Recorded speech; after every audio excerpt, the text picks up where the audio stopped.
Chapter 9. My lungs felt scorched like red, glowing coals. It was the first realization I was alive. My breath was shallow from the searing pain. I groaned, but even my voice was hoarse and brittle. Finally. Daegor said. I hate waiting, especially if it's for you. You don't know how many times I could have snapped your neck. How many times I stood over you thinking how wonderful it'd be to smash your skull in. My eyes fluttered open. The subdued lighting made it easier to keep them open. My heart quickened at Daegor's voice. I could hear the hatred in every word he uttered. I quickly recalled the events that seemed to have been only minutes ago, but I had no idea how long I had been unconscious. I was lying on a sofa in a small room. I couldn't tell if it was a living room or perhaps a studio. My hands and feet were bound with rope. I gave them a small tug that went unnoticed by Daegor. He was reading his watch. The knots were tight. If they were anything like my knots, they would come loose easily. I hoped Daegor hadn't been a Boy Scout, but if he was, they would have kicked him out for killing small woodland creatures.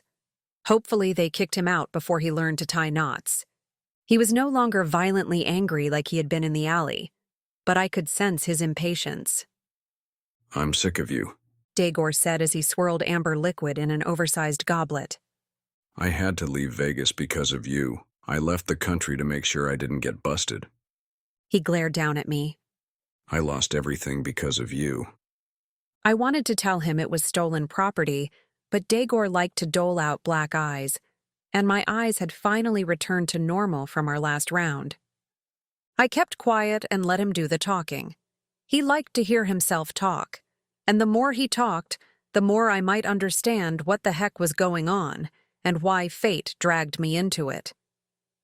We were on the same plane together. I thought for sure that was a gift from God, placing you back in my path so I could finish you. Why else would we be on the same flight? I followed you, he said as if he was retelling a story. You weren't hard to track, but you were always with Caleb or in public. I had to find a way to get you alone, so I hired a private detective. He tracked and reported your movements, but he took it one step further and acted like a buffoon to make you trust him and make you think he was harmless. Little did I know he was part of the family. I'd never have hired him had I known. Daegor watched me as realization dawned in my mind. Sergio. It couldn't be Sergio. He was a bumbling idiot. Everything he did was awkward and made me want to run. Perhaps it was an act, like Daegor said. If so, he portrayed it too well, and even went over the top. I couldn't think of him as dangerous, could I? He did lead me into the blind alley. He must have known Daegor was waiting. I had my chance at your scrawny neck when you walked out of the hotel early that morning. Sergio told me where to find you. I couldn't wait to wrap my fingers around your neck and squeeze until every bit of light was snuffed. You were next to the door and then turned back inside. My insides churned. I knew there had been someone watching. I could sense the penetrating leer. The sound of the gravelly cough in the darkness had shot fear through me. To find out my instincts were correct, and it was actually Daegor waiting to kill me. But why am I still alive? Surely if he wanted to kill me, he would have done it by now. I thought my chance was gone, he continued. You lost the tournament and flew to the U.S. I nearly killed Sergio for helping you, but he said the plane wasn't going to make it 100 miles, let alone to the border. It wasn't how I pictured your death, but at least I couldn't be blamed for it. My knees weakened. It was the first time I was happy about lying on the sofa. I suspected the heap of metal was a death trap. I'll have to pay more attention to my woman's intuition. It seems to be right most of the time.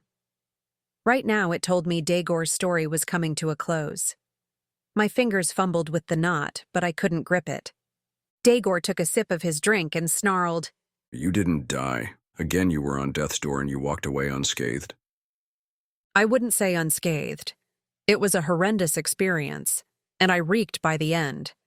I didn't spend too much time dwelling on it.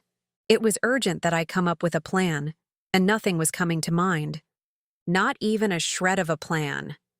Not even a hope that Grayson, David, or Remy would find me. Grayson and Remy would be at the party thinking I'd ditched it. It wouldn't be a far-off theory. They all knew I didn't want to go. But once again you were thrown my way. he said. His snarl decreased into a slight growl. Since I lost everything, thanks to you, I went to see the boss. I needed cash and he needed a job done. Seems like he needed me to get to Caleb and you. At first my target was Caleb, but then they threw you in too. Like a bonus, He said. His slippery smile grew with meaning. Time was slipping away. Since he was in the talkative mood, I had to keep him talking. There had to be a way out. If Caleb and I were the targets, they might want us alive. Why would anyone want to kill Caleb? He's a professional poker player, and his death would be publicized and investigated. My death would be hidden in the obituaries. It gave me a small spark of hope. They must be after the object that everyone else and their mother are looking for. Could it actually be the trophy? What does your boss want from us? How could he profit from my death? Your death is merely an incentive. Once I finish my job, I can kill you. You could have killed me already, I said, not liking the churning sensation it caused. Yes, but then I don't get the money. He said. His eyes narrowed and his lips thinned. Don't think for 1 second I won't kill you if I think I won't collect the money. Killing you far outweighs the pile of money I'll get paid. Then there's no reason for me to help you since I will die in both outcomes. It took every ounce of nerves to keep my voice steady. Oh, you'll help me. I know where your friends are right now. He smirked. They're at the little blonde's house waiting for you. Even Sergio is there right now to make sure any trail to you is destroyed. If you don't cooperate, he has a bomb planted and ready to go. It's a crude bomb. Not the sophisticated kind I like. But it will do the job and blow the house and everyone inside to cinders. I think you should cooperate. He took his last sip of amber liquid and placed the glass on an end table. He was done talking. I knew it as soon as he set the glass down. I envisioned everyone at the party. I had known Roy the longest, but everyone else, including Frankie, had grown on me. They were now my friends and family. The thought of losing one person was horrendously gut-wrenching, but to lose all of them in one single moment was beyond soul-crushing. I can see you understand that I'm deadly serious. So, tell me where it is and we can move on to your death. There's a time limit, so you should hurry. They won't wait for you all night and will either search for you or head home. If Sergio hears the slightest whisper of anyone leaving, he'll quickly escape and detonate the bomb before anyone can leave. My eyes scanned the room for a clock. There was none in sight.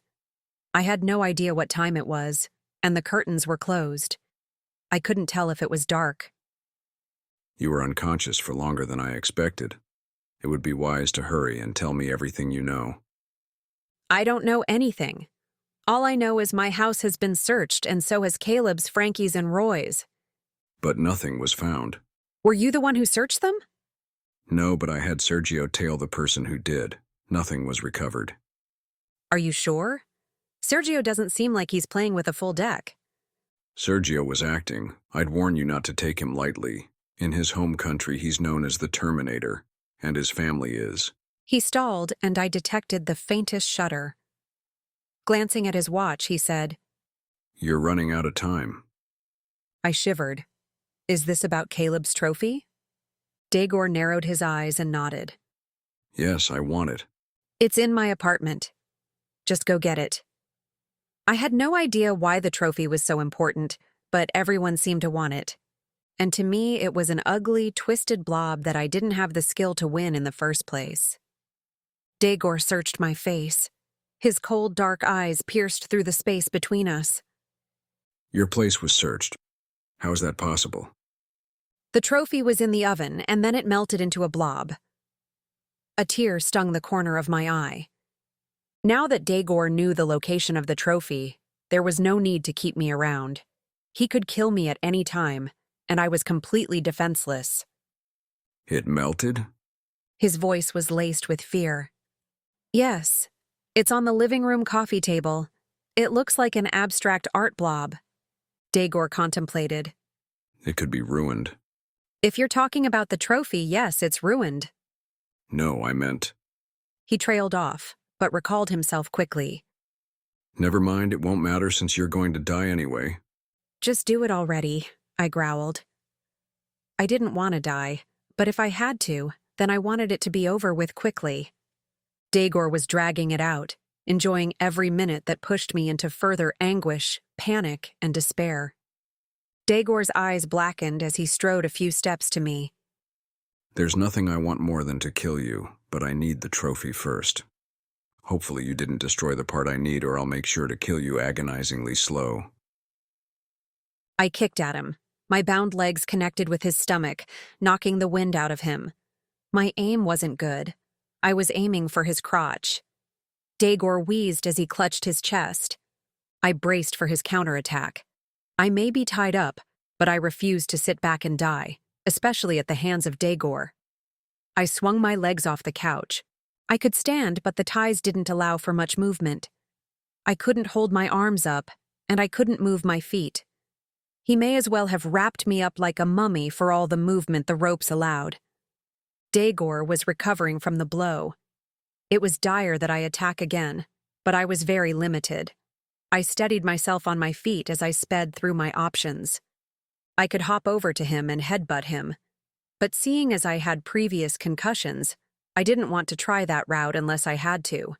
I could ram him with my body, but he was a bigger, thicker man.